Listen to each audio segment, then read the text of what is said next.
Hi, my name is JONAE, and this is Healing Her, a place where we turn life experiences into healing lessons. So I just want to talk about a topic: don't go back. Don't go back, and don't bring back anything that God has taken away. And I got on this topic because the other day I was just reflecting on life, right? And on different situations. And a memory had came up from maybe about 2 years ago when I was going through a separation with my then second husband. We had got into an altercation a few days back, and I had made a decision that, you know, once our lease was up, that we needed to go our separate ways. This had occurred because with a situation, and that situation with him and I arguing, him and I having that altercation, my kids being present, and just seeing the reaction from my kids alerted me to let me know that I think that I had put us back in the same situation that we were in with their dad. And so because of that, I was just like, yeah, this is not going to work. I don't want to relive that, and I don't want to put my kids through that again. And so wrote him a letter, what have you, telling him that basically we need to go separate ways. He then, started to pack up his things to leave or whatever. And at that time, his mom was there. So he packed up his stuff to leave, packed up his stuff. I thought he was gone. And then he came back with his mom to pack up some more things. And as we were kind of just sitting there, I wasn't fazed really. I was just like, it is what it is. You know, it is what it is.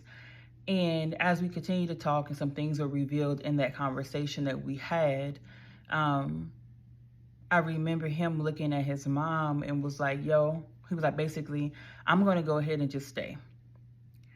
And I remember the Lord, clear as day, saying to me, you don't take away, you don't bring back what the Lord takes away. And I took that as, okay, so God is removing him. So if you had already packed your stuff up, you had already planned on leaving, you continue to just go ahead and leave. And I'm not going to play this game to where we do this back and forth, right? And so that was that. He ended up leaving. I go on about my life. But then I had a surgery that was coming up. And so with the surgery coming up, I had to have surgery on my jaw. And with that, and then we had already had kind of a brief discussion about maybe working things out. He was going to try to get better and do things better. And I remember asking, just saying like, what would happen if I let him come back? And I remember hearing, you'll be miserable. And I heard it and I was like, okay, cool. And so I didn't think about it anymore. Like, he can stay where he's at. If we're working on this, we'll work on this in separate places. But then again, fast forward, I ended up having my surgery. And having my surgery put me in a very vulnerable moment. My mom had came to the house to stay and take care of me, but she had to leave to go back to work. And so then me and him was texting, and he had supposed to came over to stay at night. But instead of staying at night, he ended up moving his stuff back in. Now, my mouth was wired shut, so I couldn't really speak, hey, no, this is not what it is, or what have you. But he came back, he stayed the night, I just let it be. Because things at first seemed to be cool, seemed that it was working out. It seemed to have been some changes being made. And then it went back to where it was, but this time it was worse. So it wasn't any like physical altercation or what have you, but it was just the control, the manipulation, the stalking, the monitoring, I couldn't make a move without him being on my feet type of thing. And I remember one night saying, Lord, why do it seem like it was worse now that he came back than what he was before? And the Lord reminded me of a scripture, and it's in Matthew 12, I think Matthew 12, 43, 45. Let me see. Yeah, Matthew 12, 43, 45, and it just talks about the demon that was cast out of a man.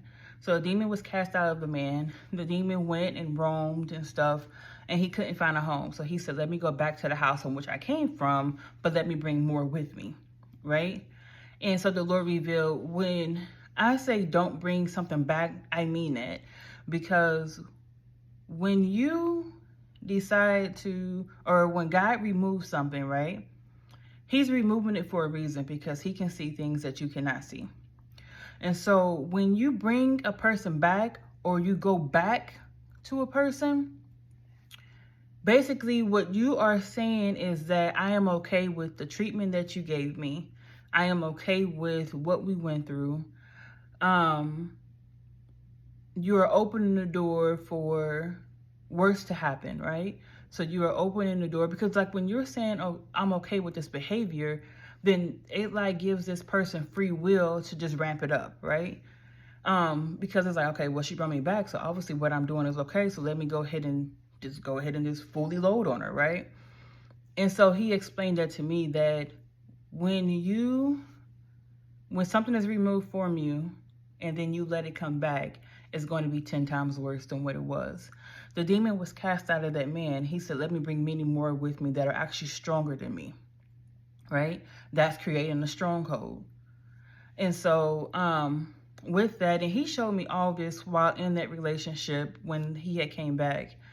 And because I think we separated January, then he came back beginning of March, or what have you. And then of course from March to May, started seeing all these things going on and all these things happening. And even that, I started to conform. I was okay, I really want this to work. I really want this marriage to work. I don't want to go through a second divorce again. So let me just go ahead and just do what he's asking me to do. I started to conform. When you allow something to come back into your life, or you go back to something that God has removed, you will start to conform.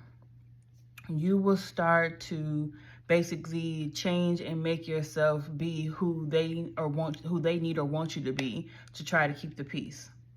And that's basically what I was doing. Because again, I allowed this person to come back by saying, hey, I know you haven't showed any real change, but right now I'm hurting, I'm vulnerable, so I need you to go ahead and come back. I'm gonna accept you as you are. I didn't say those words, but that's what it read out. And so, yeah. So again, he came back in March. By things were going good, and then it just didn't. And so by May, I was filing a divorce. Well, I had already filed a divorce in January when we first separated. The Lord had led me to file a divorce, but it was on hold. So I was like, let me see if it works out, because you have that 90-day period. And so when he came back, if I had did what I was supposed to did, we would have been divorced by March. But because I allowed him to come back, our divorce was not finalized until May of 22. So basically we got married May of 21, and our divorce was final May of 22. Judge signed off on the exact date in which we were married. That's the same date in which we were divorced a year later, right? And so with that,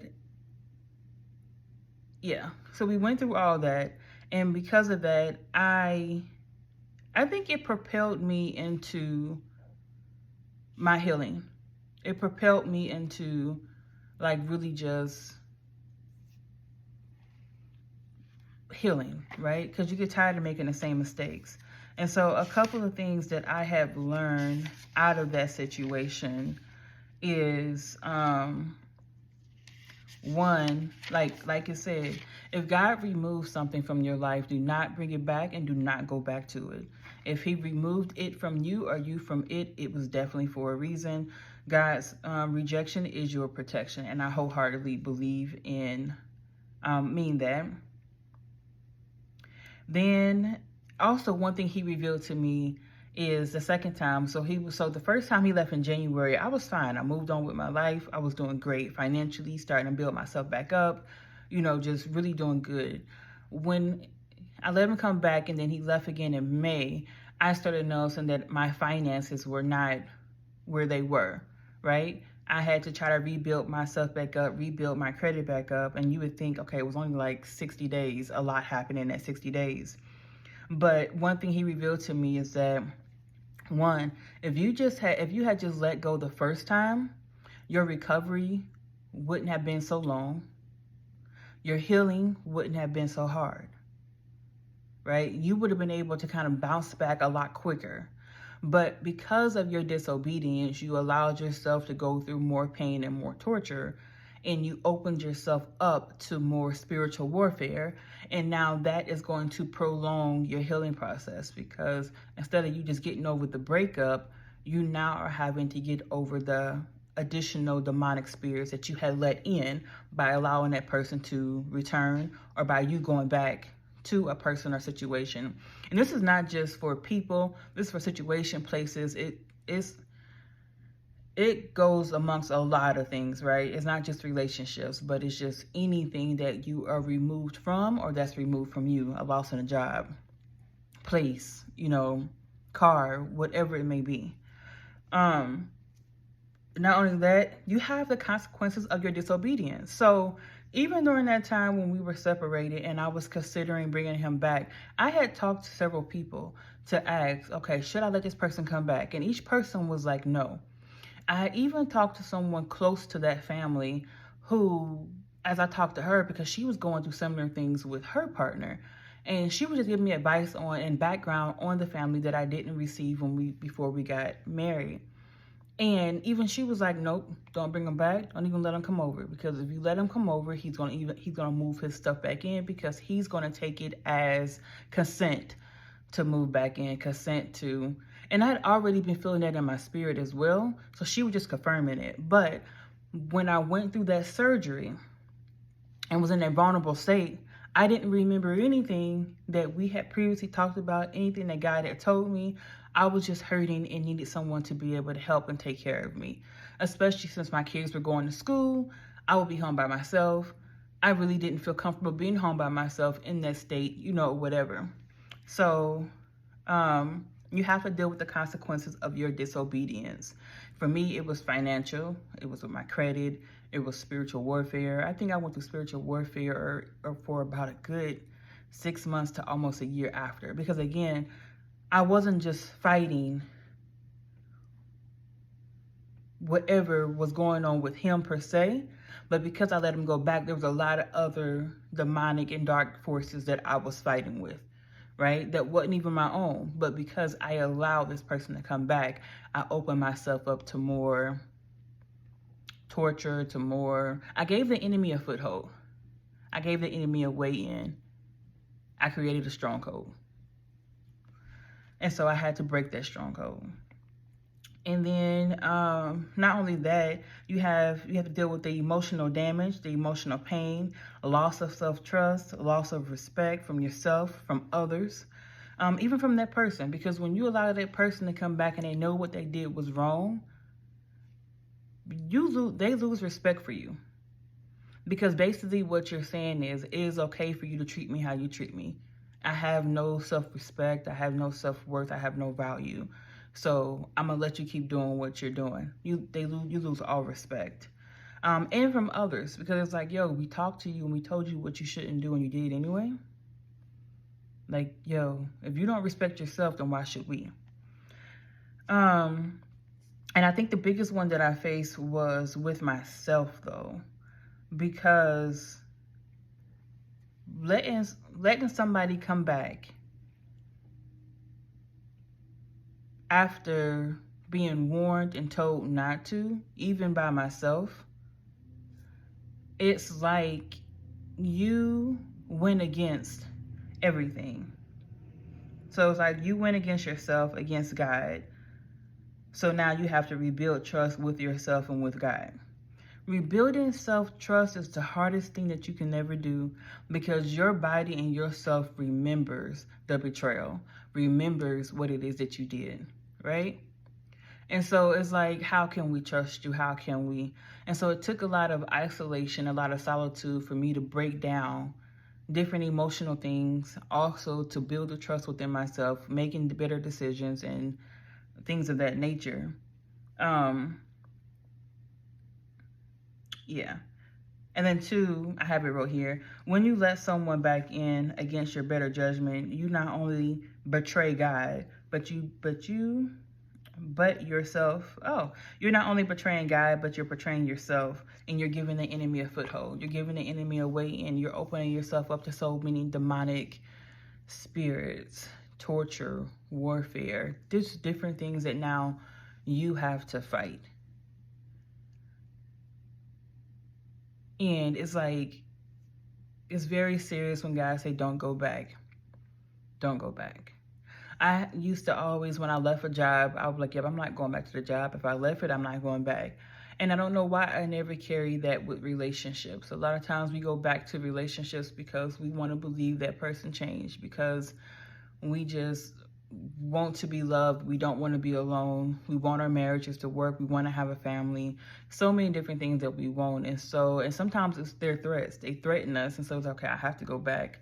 But another consequence to going back or letting somebody come back is the consequence of death, because sometimes there's a lot of people who go back to toxic, abusive situations and they don't make it back out. Because sometimes when you allow someone to come back into your life, or you go back into their life, because they now know that you can leave and that you can escape, they're going to do everything they can to stop you. And so that may even mean to where some people might say, hey, if I can't have you, no one can. And that leads to, death or what have you. And so you just have to be very mindful and very vigilant and very observant and very obedient when you are removed from a thing or a thing is removed from you. So I hope this helps. Again, this is Healing Her. This is a place where we turn our life's experiences into healing lessons. And so that is what I am here to do, share some of my life experiences and the lessons that I've learned in hopes that it can help somebody else. So thank you for watching, and I'll see you next time.